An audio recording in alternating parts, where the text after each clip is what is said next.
संचालन का एक संक्षिप्त विवरण से मैं आपने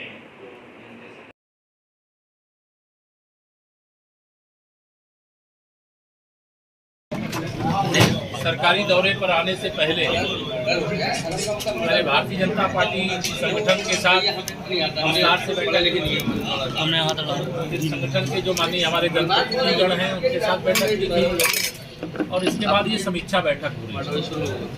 समीक्षा बैठक के माध्यम से जो फीडबैक मुझे मिला था उस फीडबैक के आधार पर जनता से जुड़ा हुआ विषय, चाहे वो बिजली विभाग से जुड़ा हुआ विषय हो, इसमें फर्जी तरीके से बिल भेजने और उसमें अवैध तरीके से वसूली की शिकायत आई थी। जांच करके कड़ी कार्रवाई करने को कहा गया है। यहाँ आरटीओ डिपार्टमेंट की भी शिकायत थी, स्वास्थ्य विभाग की भी शिकायत थी। ऐसे जो भी विभागों की शिकायत मुझे फीडबैक के आधार पर मिली थी उसमें सब में कड़ी से कड़ी कार्रवाई करने और जल्द से जल्द करने का निर्देश दिया गया। हमारी सरकार माननीय नरेंद्र मोदी जी के नेतृत्व में देश की सरकार, आदरणीय योगी आदित्यनाथ जी के नेतृत्व में प्रदेश की सरकार गरीब कल्याण के लिए समर्पित है। किसानों के जीवन में बदल आए, इसके लिए प्रधानमंत्री किसान सम्मान निधि भी देने की योजना है। शुरुआती दौर में यहाँ सूखे की स्थिति थी और बाद में आज की स्थिति यह है कि थोड़ा वर्षा अधिक होने के कारण किसानों को कुछ नुकसान हुआ है। उसका सर्वे करा करके उनको तत्काल मुआवजा वितरित करने, यहाँ अन्ना पशुओं की जो समस्या है उस समस्या का समाधान करने, जो लंपी रोग है उस रोग से जो ग्रस्त हैं उनका वैक्सीनेशन करने, और जो यहाँ गो अभयारण्य बड़ा बन रहा था उसको तत्काल कंप्लीट कराने, यमुना जी पर जो सेतु का निर्माण हो रहा है वो जो अधूरा काम है उसको भी बिना देरी किए पूरा करने, नगर पालिका उड़ई क्षेत्र में कुछ नलकूप स्थापित किए गए थे शुद्ध पेयजल के दृष्टि से, उसमें विद्युत कनेक्शन की समस्या थी, उसको तत्काल लगाने, और जो अमृत योजना 2 के अंतर्गत यहाँ विकास का कार्य चल रहा है उसको गुणवत्ता के साथ समयबद्ध तरीके से पूरा करने। नवरात्रि के समय में जो माता की प्रतिमाएं स्थापित किया है भक्तों ने, बिजली की समस्या ना हो, आवागमन की समस्या ना हो, इसके लिए आवश्यक कदम उठाने।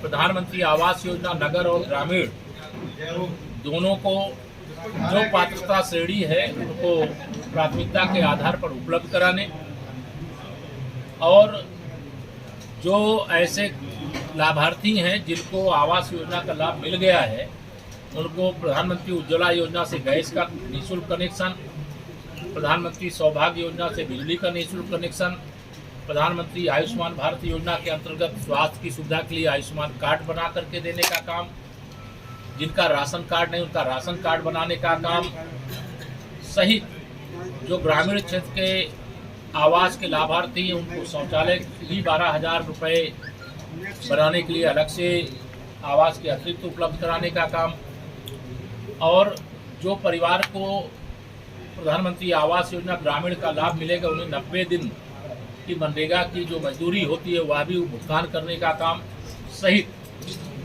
सरकार की मंशा के अनुरूप कार्य तेजी से बढ़ रहा है। उसका डिटेल मैं आपको नहीं बताता हूँ, उसको यहाँ जिला सूचना अधिकारी से मैं कहूँगा तो डिटेल आपको एक प्रेस नोट बना करके देंगे। अभी आज की जो बैठक थी वो संतोषजनक थी। कानून व्यवस्था हमारी सर्वोच्च प्राथमिकता है। मैंने समीक्षा में ये पाया है कि कानून व्यवस्था दुरुस्त है। बुंदेलखंड एक्सप्रेस वे बनने के बाद यहाँ के विकास की गति तेज हो रही है, पर्यटकों का आगमन भी तेजी से शुरू हो रहा है। जिन सड़कों में गड्ढे हैं उनको सुधार करने के कड़े से कड़े निर्देश दिए गए हैं। उनको जल्दी से जल्दी निर्माण करने का काम, सुधार करने का काम या पूरा करने का काम करने के लिए भी बताया गया है।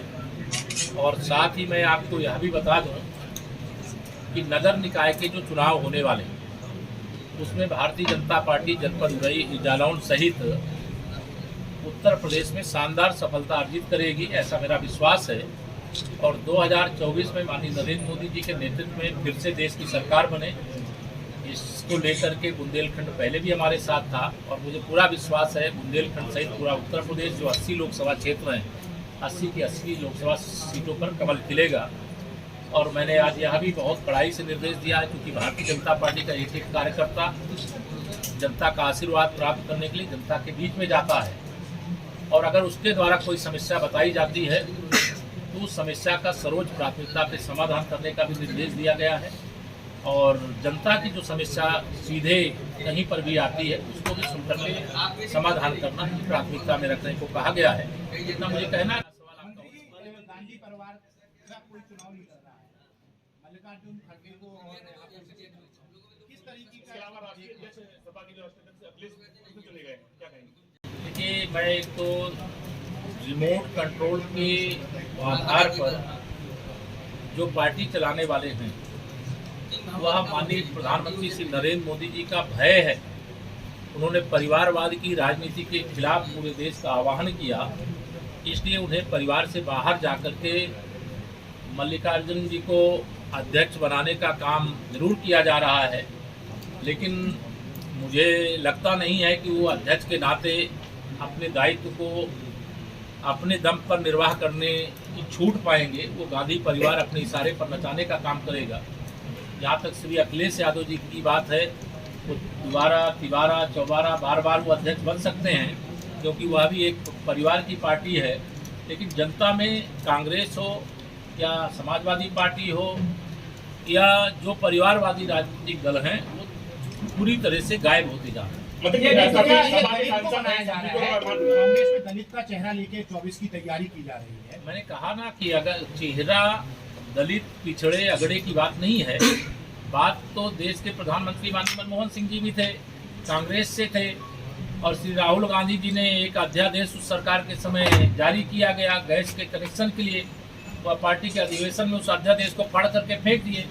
तो जब गांधी परिवार के इशारे पर पीएम बने चाहे अध्यक्ष बने, अगर उनकी मंशा ऐसी है कि जो मैं कहूँगा वही करना पड़ेगा, तो उस सरकार में प्रधानमंत्री बने चाहे पार्टी का अध्यक्ष बने उसका महत्व नहीं रहेगा। बिहार के मुख्यमंत्री इस पर पूरे विपक्ष को एकजुट कर रहे हैं, इसके बारे में क्या कहते हैं? पहले बिहार को एकजुट कर लें, क्योंकि बिहार में 2014 में श्री नीतीश कुमार जी के चेहरे पे चुनाव हुआ था और उस समय नीतीश कुमार जी की अगुवाई वाले चुनाव में उनकी पार्टी के केवल 2 सांसद जीते। मैं यह मानता हूँ कि नीतीश कुमार जी माननीय मोदी जी के बिना 2 सांसदों की हैसियत वाले दक्षिण भारत में कांग्रेस को समर्थन मिल रहा है, बबलू उसमें बता रहे हैं बीजेपी के अंदर आपको शायद मालूम नहीं है, केवल उत्तर भारत के 2 राज्य राजस्थान और छत्तीसगढ़ कांग्रेस के पास बचे हैं और जब भी चुनाव होंगे वहाँ कमल खिलेगा और वहाँ फिर भाजपा की सरकार बनेगी। उत्तर दक्षिण पूरब पश्चिम पूरा भारतवर्ष माननीय मोदी जी के साथ खड़ा है, भाजपा के साथ खड़ा है, कमल के फूल के साथ। क्या देश कांग्रेस मुक्त हो जाएगा? आपको तो जनता कर रही है। बेसिक शिक्षा के 6800 छात्रों की सूची है, तो माननीय न्यायालय के समक्ष विचाराधीन है, जैसे माननीय न्यायालय द्वारा उसका निर्णय किया जाएगा। उसका 5G सर्विस लॉन्च की गई है, 5G सर्विस लॉन्च की गई है, कितना कारगर साबित होगी? देखिए, देश तेजी से आगे बढ़ रहा है और आज पूरे विश्व के अंदर भारत की प्रतिष्ठा बढ़ी है। भारत तो फिर से विश्व गुरु बने, इस दिशा में पूरा भारत एकजुट होकर के मोदी जी के अगुवाई में काम कर रहा है। 5G की सेवा निश्चित तौर से देश को और आगे बढ़ाने में कारगर होगी।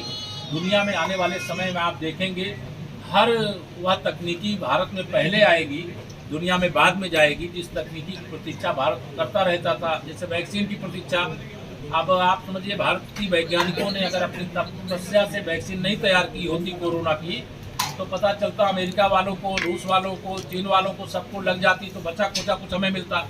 लेकिन आज भारत उस हैसियत में है कि हम अपनी वैक्सीन बनाते हैं और अपने देशवासियों को भी लगाते हैं और दुनिया को भी सप्लाई देते हैं। आप पार्टी के संगठन को मजबूत करने की बात कर रहे हैं। जालौन में अंतरकलह देखने को मिली, कल दिशा की बैठक हुई थी जिसमें बीजेपी के विधायक द्वारा पार्टी जो बैठक छोड़ के जाना पड़ा। कोई बात अपने अपने क्षेत्र की होती है, माननीय जनप्रतिनिधिगण क्या विषय है आप बता रहे हो, लेकिन ये पार्टी की बैठक नहीं। 4-5 शौचालय है जिनको बना तो दिया गया है लेकिन उनको चालू नहीं किया गया। इसका विधायक जी ने विरोध किया था, क्यों नहीं चलाए जा रहे? नहीं, अगर नहीं चलाया गया है तो मैं निर्देश देता हूँ आपके सामने, उनको चलाया जाएगा।